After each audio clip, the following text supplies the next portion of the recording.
voltando os olhos para Efésios capítulo 2, nós vamos meditar então nesse texto. Aqueles que encontraram, digam amém. Diz o texto na NVI: vocês estavam mortos em suas transgressões e pecados, nos quais costumavam viver, quando seguiam a presente ordem deste mundo e o príncipe do poder do ar, o espírito que agora está atuando nos que vivem na desobediência.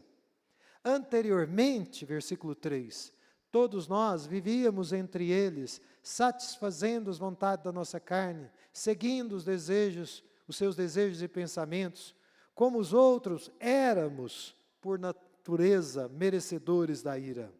Todavia, Deus, que é rico em misericórdia, pelo grande amor com que nos amou, deu-nos vida, juntamente com Cristo, quando ainda estávamos mortos em transgressões. Pela graça vocês são salvos. Deus nos ressuscitou com Cristo, e com Ele nos fez assentar nos lugares celestiais em Cristo Jesus, para mostrar nas eras que hão de vir a incomparável riqueza de sua graça, demonstrada em sua bondade para conosco em Cristo Jesus. Pois vocês são salvos pela graça, por meio da fé, e isso não vem de vocês, é dom de Deus. Não por obras, para que ninguém se glorie, porque somos criação de Deus, realizada em Cristo Jesus, para fazermos boas obras, as quais Deus preparou de antemão, para que nós as praticássemos. Portanto, lembrem-se de que anteriormente vocês eram gentios por nascimento e chamados em circuncisão pelos que se chamam circuncisão, feita no corpo por mãos humanas, e que naquela época vocês estavam sem Cristo, separados da comunidade de Israel, sendo estrangeiros quanto às alianças da promessa, sem esperança e sem Deus no mundo, mas agora em Cristo Jesus, vocês que antes estavam longe, foram aproximados mediante o sangue de Cristo.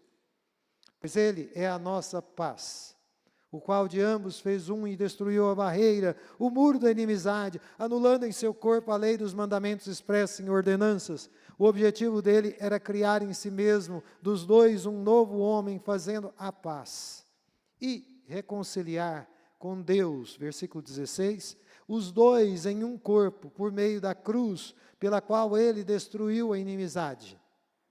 Ele veio e anunciou a paz a vocês que estavam longe, e paz aos que estavam perto, pois por meio dele, tanto nós como vocês têm acesso ao Pai, por um só Espírito. Portanto, vocês já não são estrangeiros nem forasteiros, mas concidadãos dos santos e membros da família de Deus, edificados sobre o fundamento dos apóstolos e dos profetas, tendo Jesus Cristo como pedra angular, no qual todo edifício é ajustado e cresce para tornar-se um santuário santo no Senhor. Nele, vocês também estão sendo juntamente edificados para se tornarem morada de Deus por seu Espírito. Curva a sua cabeça e feche os seus olhos e peça a Deus que fale com você por meio da palavra dele.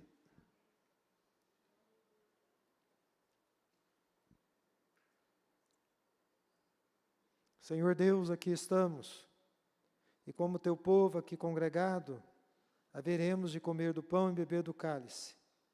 Desejamos fazer isso dignamente, de uma forma que te honra. E aqui estamos diante da tua palavra, que foi dada originalmente, através do teu servo, apóstolo Paulo, aos irmãos da igreja de Éfeso, mas foi dada também, por extensão, a todo o teu povo, a igreja de todos os tempos. Abre os nossos olhos, para que possamos ver. Abre também o nosso coração e o nosso entendimento, para que possamos compreender a tua palavra. Esta é a nossa súplica, em nome de Jesus. Então, irmãos, esta mensagem, esse texto, nós vamos meditar nele, pensando a partir dessa pergunta. Nós estamos em Cristo? E baseado no texto, eu poderia complementar, ou sem Cristo. Estamos em Cristo ou estamos sem Cristo? Uma coisa ou a outra. Não é possível estar num caminho diferente. Vocês sabem que a carta aos Efésios, ela foi escrita entre o ano 60 e 61 depois de Cristo. E que Paulo, ele estava preso em Roma quando ele foi dirigido por Deus, inspirado por Deus a escrevê-la. Essa igreja que acompanha o nome da cidade, não é? Uma cidade relativamente grande para os padrões daquela época, uma cidade com aproximadamente, dizem os historiadores, 250 mil habitantes. Era muito conhecida naqueles dias como sendo a cidade guardiã do templo da deusa Ártemis. Você talvez já tenha visto algum ídolo em tamanho gigante. Esse era o caso da deusa Ártemis, que era venerada por todos. E ela não apenas era venerada, não é, naquela grande estátua, mas acreditavam eles que a estátua da deusa Ártemis havia caído do céu, merecendo deles adoração. E qual é o papel da igreja? É isso que o apóstolo Paulo tenta destacar nesses poucos capítulos desta carta que foi enviada à igreja de Éfeso. Vocês devem ter percebido, vocês que congregam aqui na Romanos 12, Igreja Cristã, e que estão lendo o Novo Testamento nesse ano, e que leram esse texto essa semana, que o texto nos apresenta a igreja de várias formas. Por exemplo, ele nos apresenta a igreja como sendo um corpo unido. Também nos apresenta a igreja como sendo um templo edificado pelo Senhor. E ainda como sendo uma família, sob a qual Deus Pai é o cabeça. E também a igreja é apresentada como sendo a noiva de Cristo Jesus. E nesse capítulo especificamente, eu sei que vocês estão com a Bíblia aberta para poder conferir o que nós estamos meditando nessa manhã, o apóstolo Paulo vai nos apresentar, como eu já antecipei, o retrato de uma humanidade sem Cristo, que contrasta com uma humanidade em Cristo. Então, de um lado nós temos uma humanidade, eu não ouvi vocês, de um lado nós temos uma humanidade, e do outro lado nós temos uma humanidade em Cristo Jesus, usando a expressão bíblica, não é? Sem Cristo ou em Cristo. E a única intervenção que pode mudar o curso de uma humanidade sem Cristo, para que ela se torne uma humanidade em Cristo Jesus, está na pessoa de Deus. Só Deus pode intervir e mudar esta sina. Amém? Portanto, vamos tentar pensar então, em primeiro lugar, na humanidade sem Cristo Jesus, olhando para os primeiros versos, não é? Porque Paulo vai se dirigir aos cristãos da igreja de Éfeso, e ele vai descrever aqui o estado deles antes da conversão, antes de Jesus entrar na vida deles. E o retrato da humanidade sem Cristo, ou da nossa vida antes da nossa conversão, não é um retrato bonito. Não é um retrato muito interessante. Por isso, o apóstolo Paulo, ele vai dizer, não é, porque ele está contando de algo que era uma realidade antes de Jesus. Ele usa expressões assim: vocês estavam anteriormente, e ele diz, éramos merecedores da ira, tudo no passado, mostrando uma realidade passada. Diz o apóstolo Paulo, confira aí no versículo 1, que sem Cristo, qualquer ser humano está morto em suas transgressões e pecados. Não é verdade? Não é isso que você lê? Sem Cristo, estamos mortos nas nossas transgressões e pecados. O que ele está querendo dizer com isso? Ele está querendo dizer que sem Cristo não há vida espiritual. que sem Cristo há apenas vida biológica e vida psíquica. Mas não há vida espiritual. Reina a morte espiritual. E a morte espiritual, ela fica evidente pelo fato da humanidade sem Cristo seguir a presente ordem deste mundo. Ou eu poderia dizer de uma outra forma, seguir o viés, as tendências que todo mundo nesse mundo segue.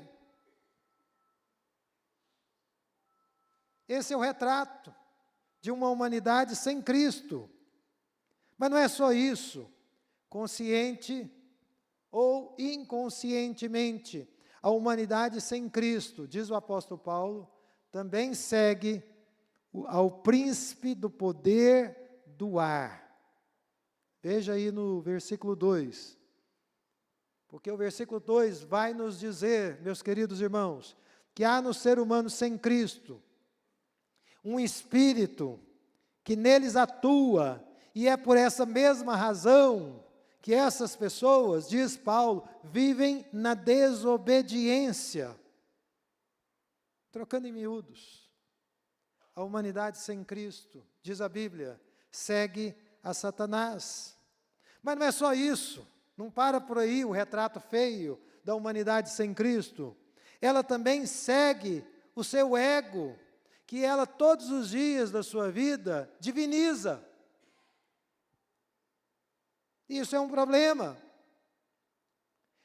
Nas palavras do apóstolo Paulo, a humanidade sem Cristo vive, veja aí o versículo 3, para satisfazer as vontades da carne, seguindo seus desejos e pensamentos. Aí você pode perguntar assim, mas pastor, que desejos são esses? Que pensamentos são esses? Eu penso, irmãos, que eles estão relacionados com as obras da carne que foram descritas, e nós já lemos essa passagem em Gálatas 5:19 a 21, quando Paulo, o mesmo autor de Efésios, nos diz, ora, as obras da carne são manifestas, e quais são? Imoralidade sexual, impureza, e libertinagem, idolatria, e feitiçaria, ódio, discórdia, ciúmes, ira, egoísmo, dissensões, facções, invejas, embriaguez, orgias e coisas semelhantes. Essa lista, como nós meditamos brevemente na última quarta-feira, resume pecados que nós cometemos contra Deus, pecados que nós cometemos contra o próximo e pecados que nós cometemos contra a nossa própria alma e o nosso próprio corpo.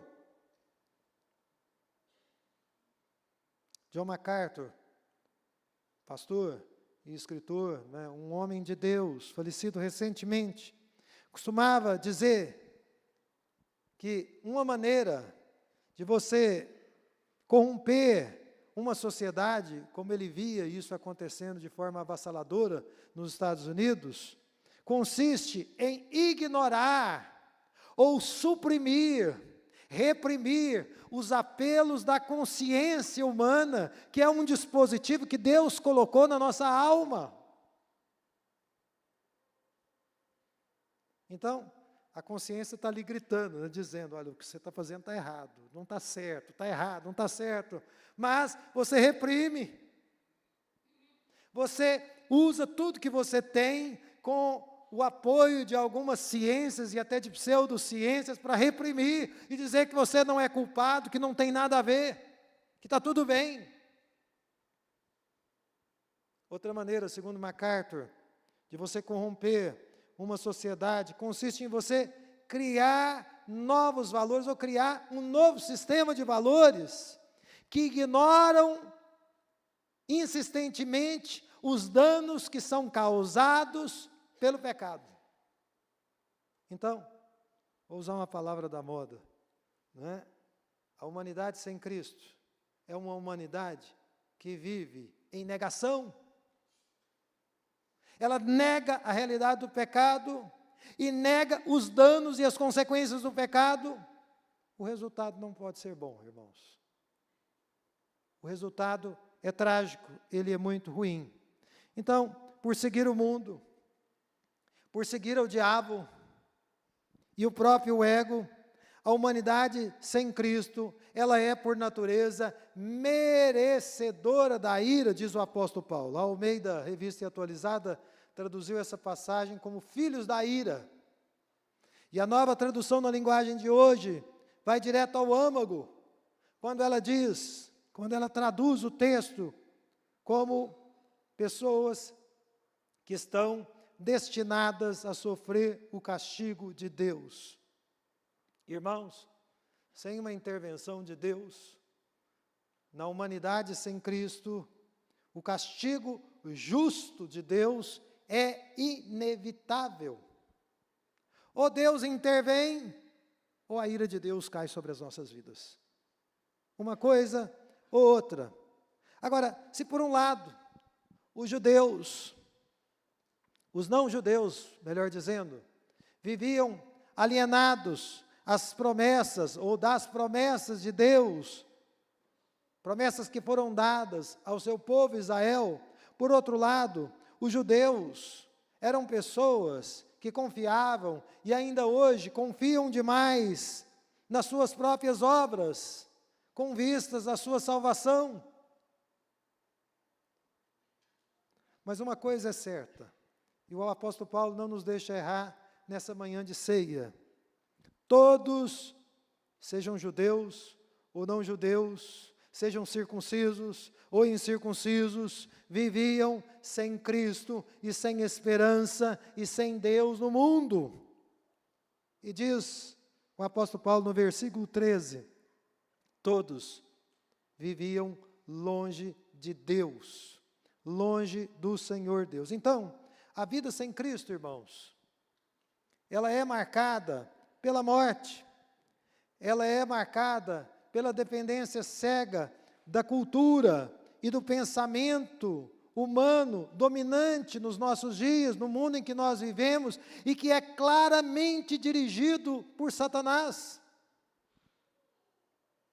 que a Bíblia chama de príncipe desse mundo. O príncipe desse mundo tem a sua pompa, mas a pompa de Satanás é passageira, é transitória. E aquilo que ele, como príncipe desse mundo, oferece aos seus súditos é absolutamente passageiro, pueril e transitório. É por isso que o povo de Deus está sempre pregando o Evangelho e anunciando, não só a salvação, mas o juízo também, porque as pessoas precisam acordar para isso. E como igreja missionária, porque todo cristão é um missionário, nós devemos continuar anunciando esta mensagem. Para piorar, a Bíblia nos diz que há um conluio entre a ação divina, a ação maligna, entre aquilo que está acontecendo no sistema mundo e o que acontece aqui dentro de nós. Existe um conluio entre essas três forças. É por isso que a nossa situação natural, a situação natural da humanidade é desesperadora. Se a humanidade for seguir o curso natural, é desespero que está no horizonte. Eu quero repetir aqui, irmãos, sem Cristo, nós estamos mortos em nossos pecados. Nós somos escravos de um ego adoecido, não saudável. Nós somos escravos do diabo, e nós somos facilmente enredados por tudo aquilo que o mundo dita, por tudo aquilo que a moda dita, por tudo aquilo que a cultura dita. E eu quero apelar a vocês que são crentes em Cristo Jesus. Você não foi chamado para acompanhar a moda. Você não foi chamado para assimilar e acomodar a cultura. Nós fomos chamados por Deus para viver o Evangelho e viver uma contracultura. Uma contracultura. Esse é o nosso chamado. Então, é por isso que é necessário a intervenção divina. E a intervenção divina aparece no versículo 4. Veja lá o versículo 4. Porque ele começa assim: todavia, Deus. As tradições mais antigas dizem apenas, mas Deus. Para lidar com a nossa carne, para lidar com o mundo que nos oprime e muitas vezes influencia, para lidar com o diabo, é necessária uma intervenção divina. O contraste da nossa experiência, de tudo aquilo que nós estamos vivendo, está em uma pessoa só, Deus. Esse é o contraste. Veja aí o contraste de Deus com a nossa miséria humana. Versículo 4, 5 e 6. Deus que é rico em misericórdia, pelo grande amor com que nos amou, deu-nos vida com Cristo, quando ainda estávamos mortos em transgressões, pela graça vocês são salvos. Deus nos ressuscitou com Cristo e com Ele nos fez assentar nas regiões celestiais em Cristo Jesus. Irmãos, a intervenção divina é marcada por uma ação enérgica. Uma ação enérgica. É uma ação que é baseada em quem Deus é. E quem Deus é? Deus é rico em misericórdia, diz o texto. Assim, Ele dá vida, a primeira ação dele, Ele ressuscita, a segunda ação dele, Ele faz assentar nas regiões celestiais, a terceira ação dele, e tudo isso Ele o faz movido pelo seu grande amor, que nós estamos celebrando hoje, nessa manhã, de ceia do Senhor. Quando eu estava meditando nessa passagem, relendo e preparando essa mensagem, eu não consegui deixar de pensar no Salmo 113, versículos 7 e 8, quando nós lemos que o Senhor Deus é aquele que levanta do pó o necessitado e ergue do lixo o pobre, para fazê-lo assentar como príncipes com os príncipes do seu povo. Em Cristo Jesus, nós somos príncipes e princesas. E Deus nos resgatou do lixo, do montouro, e nos colocou em um lugar diferente. Irmãos, Deus intervém dessa maneira, exibindo o seu grande amor, para evidenciar também a incomparável, veja o versículo 7, riqueza de sua graça, demonstrada em sua bondade para conosco em Cristo Jesus.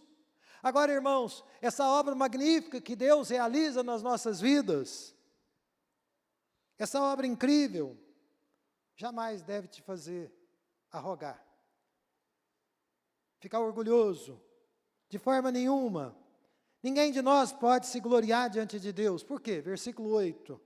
Porque os que creem, nós somos salvos pela graça, por meio da fé.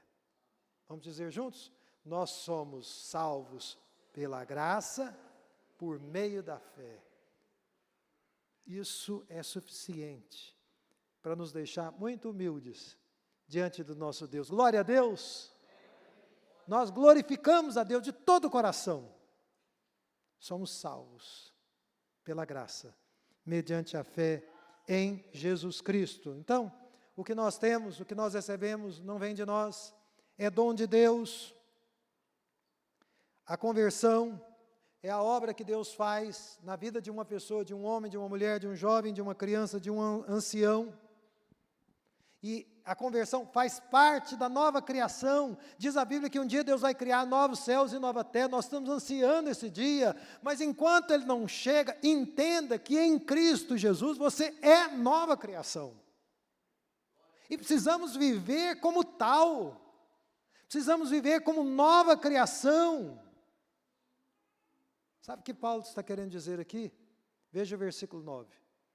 Ele está querendo dizer que até nós sermos salvos, nós não podemos fazer nada. Nós não podemos mover uma palha para alcançar a graça de Deus, para merecer o favor do Senhor de forma nenhuma. Mas uma vez salvos, uma vez redimidos, uma vez alcançados pela graça de Deus, as boas obras precisam fazer parte da nossa vida. Elas precisam fazer parte, veja o verso 10. Porque somos criação de Deus realizada em Cristo Jesus, para fazermos boas obras, as quais Deus preparou antes para nós as praticarmos. Deus nos predestinou para as boas obras, embora nós não tenhamos sido salvos por nenhuma delas. Isso nos dá aqui uma ideia do que significa fazer parte. da nova humanidade em Cristo Jesus, ou criada em Cristo Jesus. Porque a intervenção que Deus realizou e que Deus realiza em nós, em Cristo Jesus, ela produziu e ela continua produzindo o que o verso 13 vai nos dizer. Uma aproximação. O texto nos diz: vocês que antes estavam longe, foram aproximados mediante o sangue de Cristo. Então, em Cristo Jesus, irmãos, o que acontece é uma aproximação que, logicamente falando, era impossível. Completamente impossível. Porque um pecador miserável é aproximado ao Deus Santo. Isso era impossível, isso é impossível se Deus não intervir.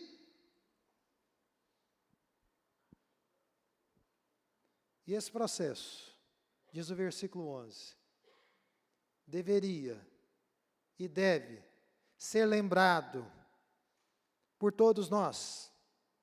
Nós precisamos sempre nos lembrar do que Deus fez para nos alcançar. Nós precisamos nos lembrar, e eu tenho dito isso aqui, baseado em outras mensagens, de onde Deus nos tirou, de onde Deus nos arrancou. Não é possível viver a vida cristã sem levar em conta os dias, as semanas, os meses e os anos que nós vivemos longe de Deus. Paulo diz: lembrem-se de como vocês viviam. Lembrem-se de quem vocês eram anteriormente.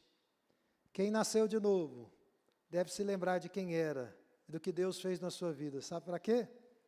Para exuberantemente glorificar a Deus ainda mais.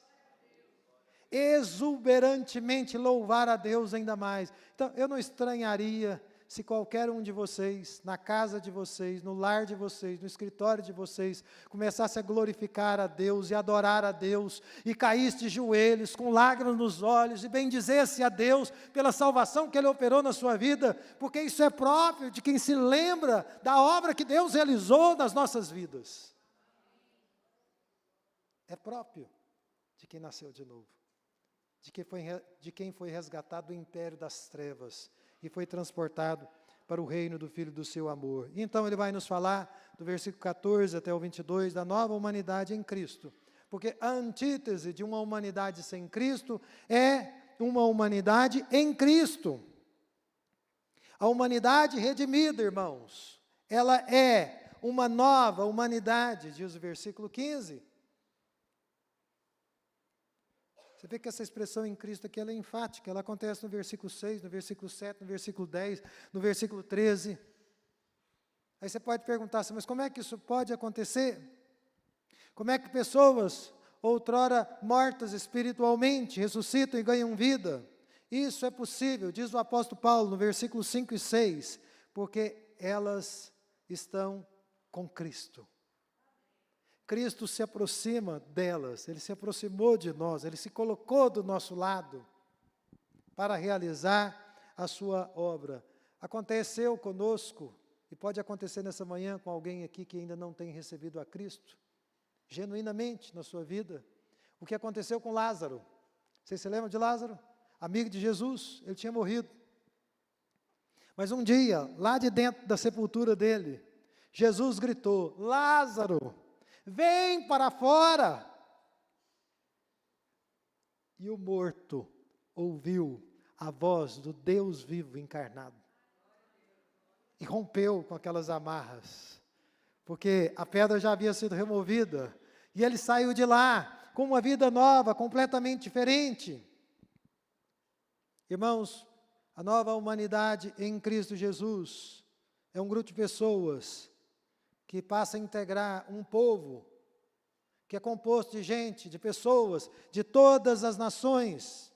Em Cristo Jesus, as barreiras que existiam entre nós, barreiras culturais, barreiras raciais, barreiras de gêneros, até aquelas barreiras que foram estabelecidas pela lei cerimonial e nacional de Israel, elas são destruídas, porque Jesus cumpriu toda a lei. Jesus foi o destruidor de barreiras. Eu posso dizer que sem Jesus, todos nós vivíamos uma vida atormentados por dois sentimentos: culpa e medo.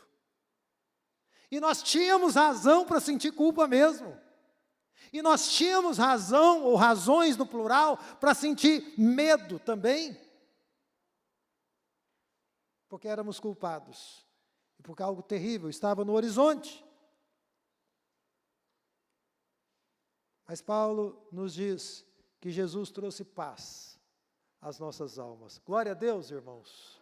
Ele trouxe paz às nossas almas. Paulo nos diz, versículo 14, Jesus é a nossa paz. Ele é a nossa paz. E eu entendo que nós entramos em paz uns com os outros, porque nós entramos em paz com Deus. Imagine uma pessoa que é alimentadora de conflito. Você conhece alguém assim? Talvez você tenha humildemente que dizer assim: eu conheço, né? Pessoa que alimenta conflito, está sempre alimentando conflito, não tem conflito nenhum, ela chega, o conflito é instalado ou reinstalado, novamente, ela está sempre criando conflito. A primeira coisa que precisa ser revista na vida dessa pessoa é o relacionamento dela com Deus. Porque se ela estiver em paz com Deus, verdadeiramente, ela será conduzida pelo Espírito de Deus a estar em paz com as pessoas com quem ela convive. Ela vai trabalhar e operar como uma pacificadora. Ela vai operar para derrubar todas as barreiras. A realidade, irmãos, é que todos nós éramos inimigos de Deus. Todos nós vivíamos em inimizade com Deus. Mas Jesus, versículo 16 e 17, por meio da cruz, destruiu a inimizade. Ele veio e anunciou a paz a vocês que estavam longe e paz aos que estavam perto. Irmãos, eu fiquei pensando, e eu estou concluindo essa mensagem. Deus poderia ter vindo na pessoa de Jesus, com seus exércitos, com as suas labaredas de fogo, as suas labaredas de fogo purificadoras, e Ele poderia ter vindo e nos destruído por causa do nosso pecado, por causa das nossas faltas, mas em Jesus, esse Deus glorioso veio humildemente e trouxe a bandeira da paz. É como se Deus em Cristo tivesse dito assim, que haja paz em você, na sua alma. Paz para você continuar vivendo os seus dias aqui e se preparar para a eternidade. E paz também para ter condição de relacionar com as pessoas, com coração sereno, coração curado, coração sarado, para conseguir perdoar os ofensores mais facilmente, para conseguir orar por aqueles que maldizem, que falam mal de você. Só quem tem paz aqui dentro é que consegue fazer isso. É que consegue ser um abençoador quando é vítima de maledicências. Amém, irmãos? Eu queria concluir, então, essa mensagem, propondo aqui algumas aplicações, e quero, enquanto eu faço essa aplicação, ou essas aplicações, eu convido o conselho da igreja para vir aqui à frente, e os diáconos que estão encarregados para se postarem logo ali. Eu, em primeiro lugar, quero propor que cada um de nós aqui, nessa manhã de ceia, possa pedir a Deus por sua intervenção graciosa na sua própria vida ou na vida de alguém que você ama, de alguém que você quer bem.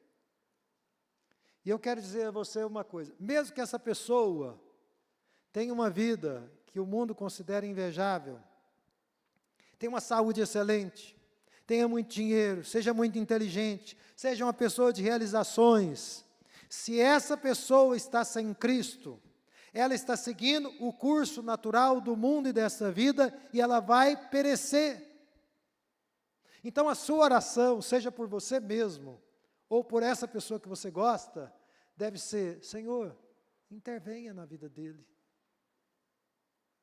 Por misericórdia. Intervenha. Muda o curso da vida dela. Porque ela não tem condições de fazer nada. Mas Deus é poderoso para intervir na sua vida. Amém? Em segundo lugar, Perceba qual ou quais são as influências que têm imperado sobre a sua vida. Se você está vivendo sem Cristo, o mundo te influencia muito, mexe muito com você. Tudo que sai na rede social faz seu coração acelerar. Você é muito cativado por essas coisas.